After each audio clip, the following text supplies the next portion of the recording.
At 0648 hours local time, a wall of fire erupted from the Ambrosivka ammunition depot in occupied Donetsk. A black smoke column climbed more than 1,000 feet into the morning sky, visible for miles across the low industrial hills. Inside those warehouses sat 1,200 tons of shells, missiles, and military supplies, reinforcements Russia had rushed toward the Donbas front only hours earlier. Now all of it was burning. But what made this strike different was not the size of the explosion, it was how the fire got there. 27 Ukrainian FP-2 attack drones, each one cheaper than a used car, had crossed more than 200 miles of contested airspace and driven straight through the most concentrated air defense network Russia had built in the region. 5 separate layers, long-range missiles, electronic warfare walls, acoustic hunters, point defense cannons, every one of them was supposed to make a target like Ambrosivka untouchable.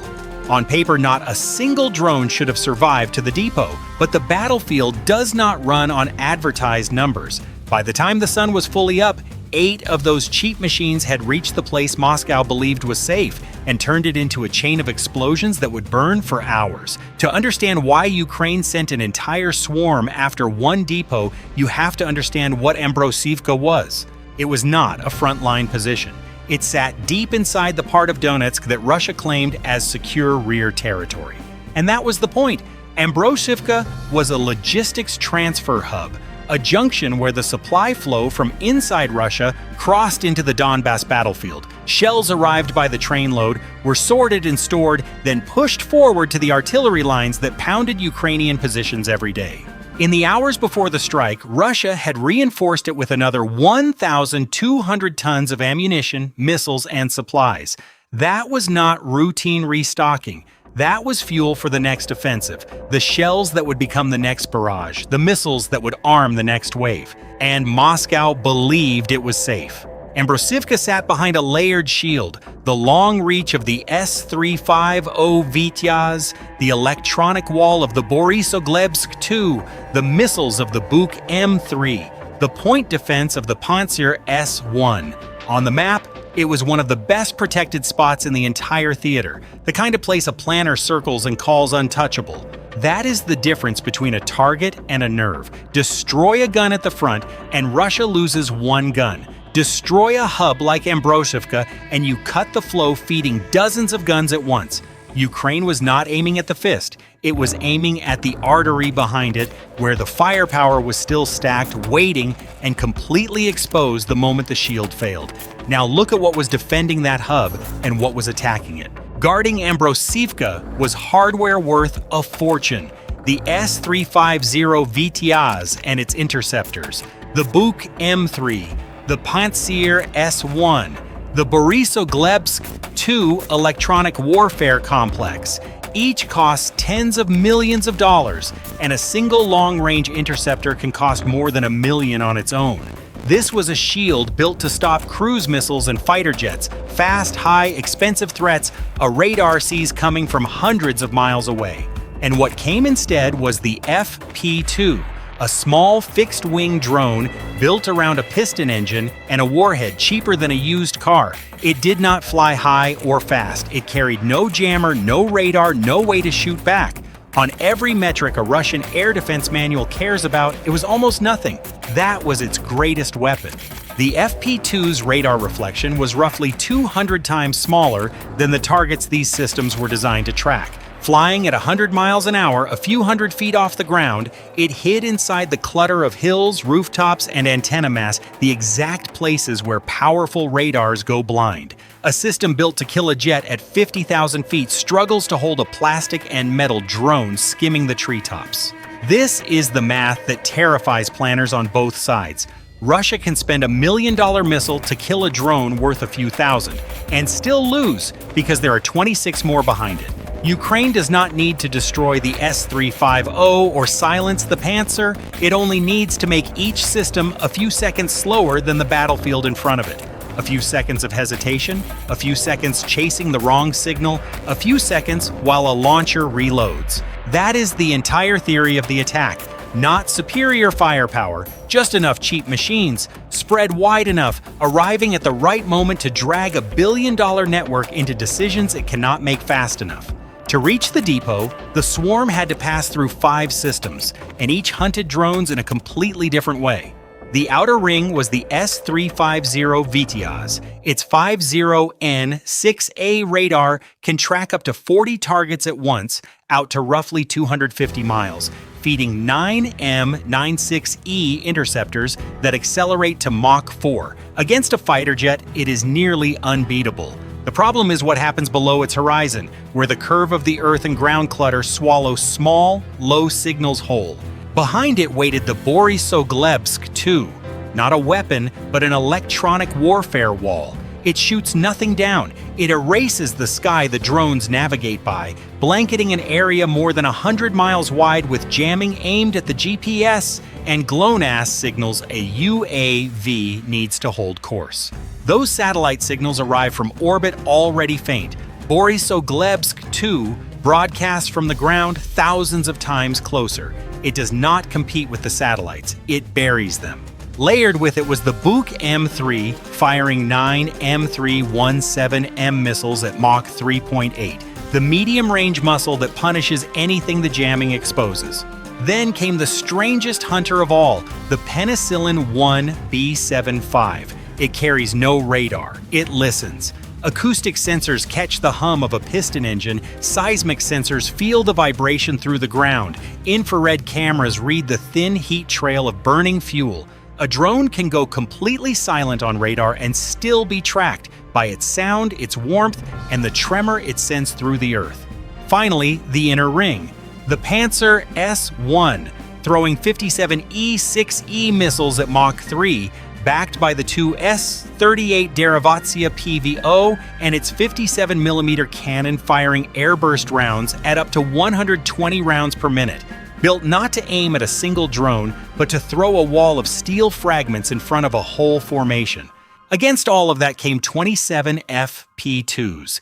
Each carried a warhead of roughly 230 pounds, cruised near 100 miles an hour, and held between 100 and 250 feet off the ground. And critically, each could fly without asking the sky for help, steering on internal inertial guidance and a preloaded route, gyroscopes and accelerometers counting every turn, so that even with every satellite signal erased, the drone still knew more or less where it was and where it had to go. That last detail is the whole story. The shield was built to blind and jam its enemy. The FP-2 was built not to need eyes it could lose. At 0525 hours local time, the duty commander of an S-350 Vityaz battery leaned toward his screen.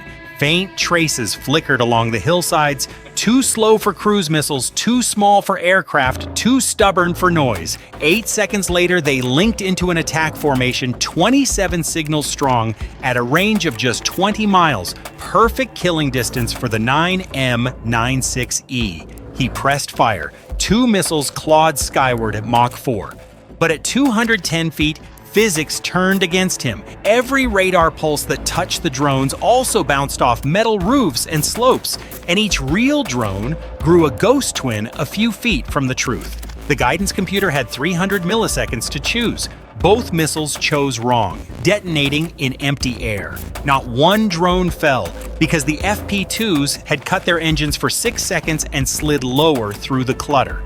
Then 2 drones climbed hard to 2,100 feet, engines wide open, offering themselves to the radar.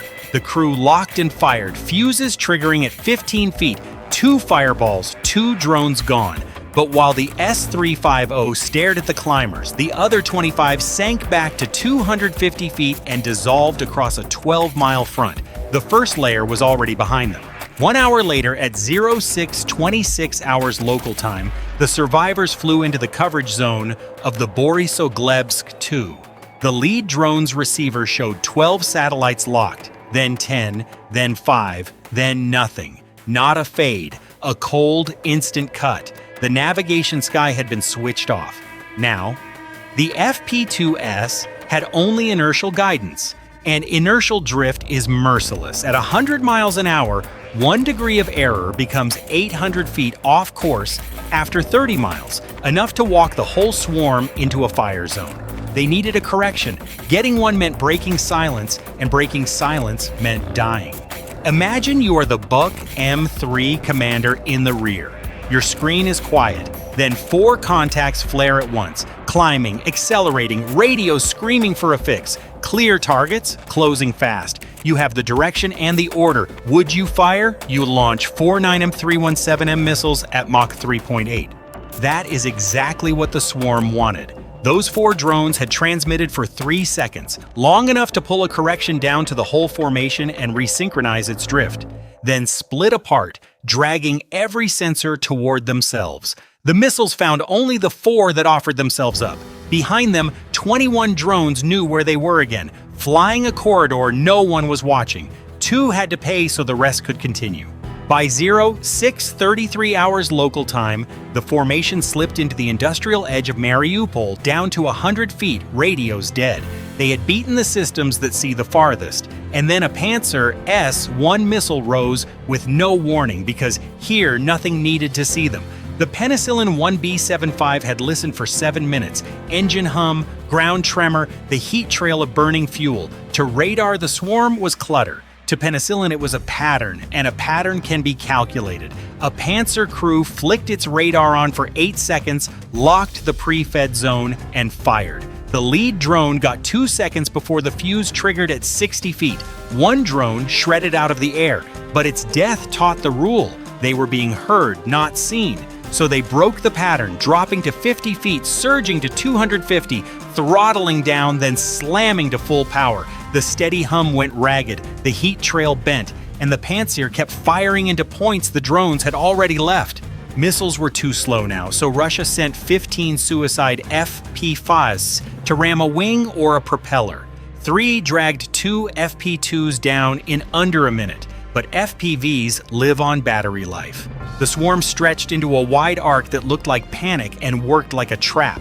9 FPVs chased too far, drained out, and dropped from the sky. That left 2 S-38 Derivatsiya guns, 57mm cannons stitching a curtain of airburst fragments at 150 feet. At 6 miles, one S-350 flew into the blast and lost a wing. Another took fragments through its engine, both gone in seconds. But the wall cost time, and time had run out. 8 FP-2s had cleared every ring. Missiles, jamming, listeners, cannons, and were lowering their noses toward the depot. All the last commander could do was grab the radio and shout for the fire brigade. At 06:48 hours local time, the 8 surviving FP-2s finally saw Ambrosivka. They no longer needed the satellites Russia had spent an hour erasing, or radio, or a voice in their ear. The optical camera in each nose simply locked onto the shape it had been built to find: the central depot, the warehouses where 1,200 tons of shells and missiles sat waiting for the front. At 120 feet, the drones skimmed the industrial edge, sliding over low roofs and clusters of parked vehicles. Silent black shapes the whole network had failed to stop. The first P-2 lowered its nose and drove its 230-pound warhead straight into the main warehouse. The impact punched through the steel roof. The warhead detonated inside. Blast pressure surged down the rows of ammunition crates, throwing doors, sheet metal, and sections of wall outward in a single hammer blow. Seconds later, the second drone struck the exact wound the first had opened, and this time the fire reached the stockpile itself. That was the moment the strike stopped being an attack and became a reaction. Shells began cooking off. Missiles ignited. Fireballs erupted from inside the depot and blasted upward, each blast feeding the next. The third P-2 dived into the loading area where trucks, fuel containers, and supply crates stood ready to move forward. The fourth hit the auxiliary warehouses beside it, and the warheads inside began detonating in short, rolling bursts, a string of explosions walking down the line. Black smoke rose into a column that could be seen for miles. Then came the largest blow. One drone punched into the densest heart of the depot and triggered a cascade that tore the warehouse complex open from the inside. The final 3 FP-2s finished the pattern, into the vehicle zone, an auxiliary warehouse, and the last intact section of the main cluster, collapsing what was left into the fire. But the first explosions were never the real damage. The real damage came after. Ammunition kept detonating for hours, long after the last drone was gone. Fireballs erupting into the night, each secondary blast hurling more shells and burning supply across the depot. What 8 cheap drones had started, the depot's own contents finished. Ambrosivka was no longer a supply hub. It was a self-consuming fire that Russia could only stand back and watch. When the smoke finally thinned over Ambrosivka, the scale of what had happened came into focus, and it was not really about one depot. Tactically, the loss was heavy on its own. 1,200 tons of shells, missiles, and supplies, reinforcements meant to feed the Donbas front, burned where they sat instead of reaching the guns. Every shell that cooks off in a rear area fire is a shell that never lands on a Ukrainian trench. For days, the artillery pressure flowing through this hub had less to draw on. But the deeper blow was strategic, and it comes down to a single distinction. There is destruction and there is paralysis. Destruction burns a target on the ground. Paralysis strikes the thing that keeps an entire system alive. Ambrosivka was not a gun. It was a junction. One link in the chain carrying firepower from inside Russia to the front line. Cut a gun and you lose a gun. Cut a junction and you starve everything downstream of it. And this strike did not happen alone. It was part of a wider campaign against Russian logistics, rail bridges, oil refineries, storage complexes, each hit chosen to break a different point in the same chain. Ambrosivka was the ammunition link. Burn enough of these junctions, often enough, and the front does not collapse in a day. It slowly runs dry. The most uncomfortable truth for Moscow is the one the drones proved just by arriving. This depot sat behind 5 layers of the best air defense Russia could assemble: the S-350, the Borisglebsk-2, the Buk M3, the Pantsir S-1, the guns of the Derivatsiya, on paper, untouchable, and a swarm of drones cheaper than used cars still found the gaps, absorbed its own losses, and pushed 8 machines through anyway. If a hub this well defended can burn, then no depot, no railhead, no rear area warehouse is truly safe. Russia now has to defend everything, everywhere, and defending everywhere means being strong nowhere. That is what a few cheap drones bought, not just one fire in Donetsk, but a permanent question hanging over every warehouse behind the lines. What do you think decided this strike?